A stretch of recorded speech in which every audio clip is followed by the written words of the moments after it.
Hi guys, and welcome back to the Caribbean Spot. In today's video we are covering the Jamaican Rushawn Patterson, also known as Bradley, also known as, let's get into the video. Serial killers don't start by killing.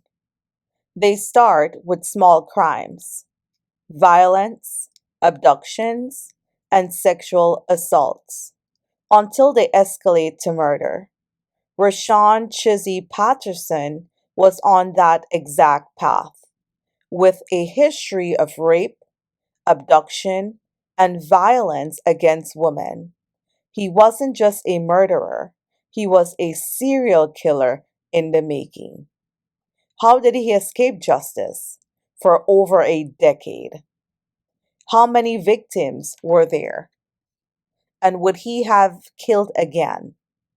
Stay with us as we expose the dark truth behind one of Jamaica's most feared predators. So, what do we know about Rushawn Patterson based on what I could find on the internet? I know that his name is Rushawn Patterson. He also goes by Chizzy, Bradley, Jason, and other aliases. He was a Jamaican national from Harvey River hangover. His criminal profile: he was notorious for violence against women, abduction, and rape. His psychological pattern: his crimes escalated over time, following the exact blueprint of a serial killer. Rushawn Patterson's name was already feared in Hangover long before his most infamous crime. But this wasn't just a troubled man. This was a predator who had been targeting women for over a decade. So I wanted to create a profile to see how his crimes escalated over time. So his earliest crimes, which shows the making of a serial killer, it started in 2013. That's what I can find online. Maybe there's some people out there who, before 2013, he committed a crime, but it's not on the internet. So this is all that I can find sweeping through the internet, right? Credible sources. 2013, his first arrest, and he was charged with rape and abduction. What was the outcome of this? The case was dismissed due to a missing witness. Where is that witness? Is that witness still alive? 2017 was his second arrest. The charge: murder, rape, and abduction. The outcome: he's acquitted. Charges did not stick. 2018, jealousy, rage, and workplace attack. Incident happened on November 3rd, 2018. Patterson stormed a woman's workplace and assaulted her over a jealous dispute. Charges: abduction and assault with intent to rob.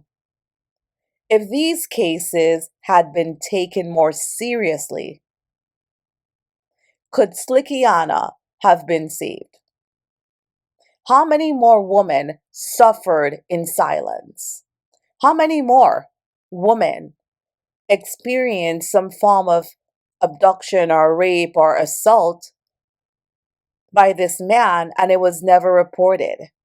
October 20th, 2022, Slickianna travels to Montego Bay to meet Rushawn Patterson. They dined in Hanover, then went to a guest house in St. James. The final moments: something went horribly wrong. Patterson strangled her and dumped her body in the ocean. October 21st, 2022, the discovery: her lifeless body was found floating in the Reading area. Autopsy confirms cause of death: manual strangulation.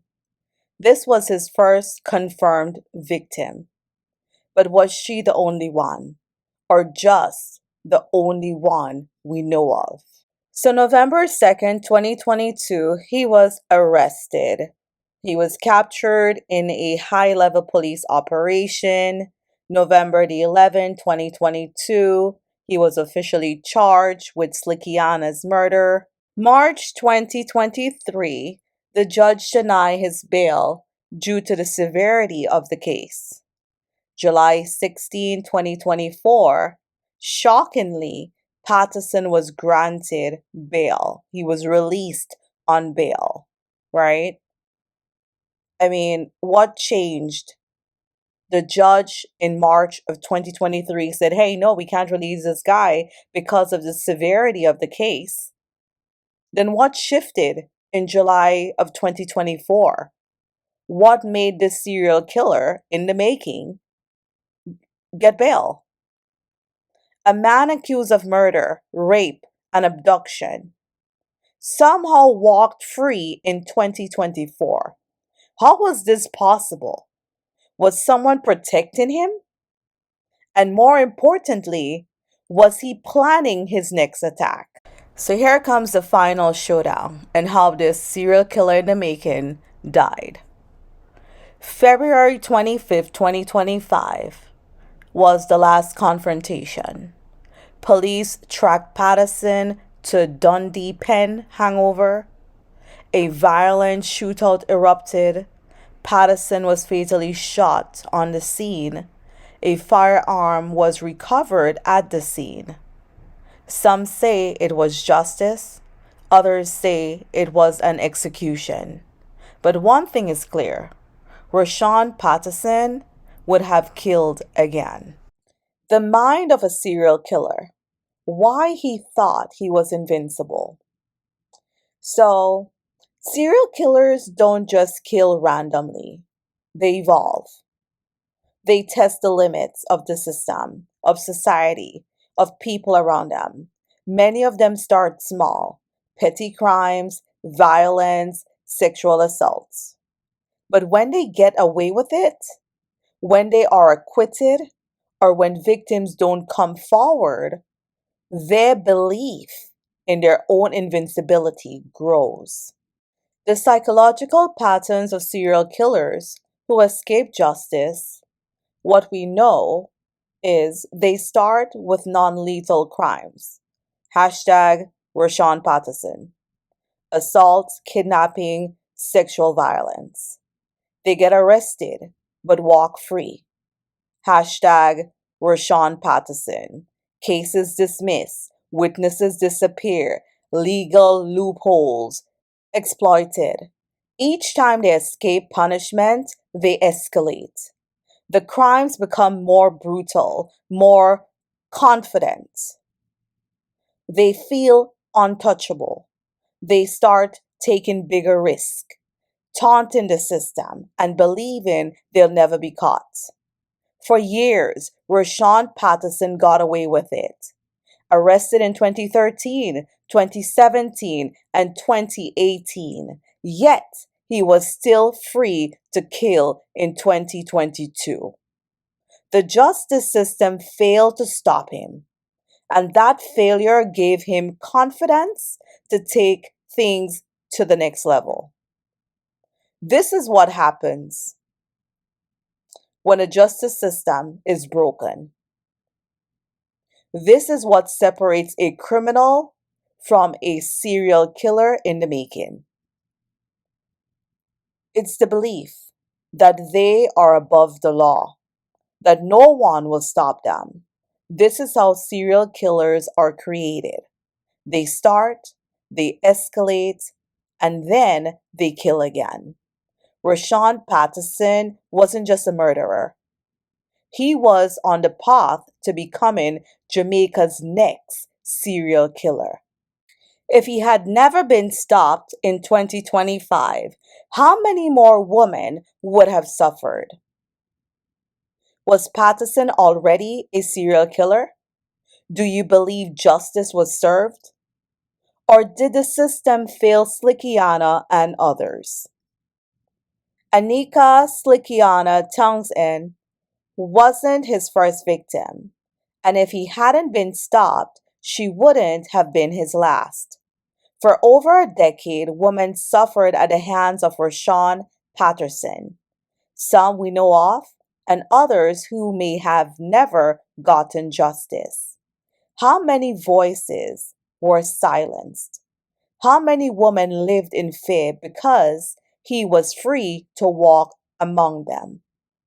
A system that fails to punish evil only allows it to grow.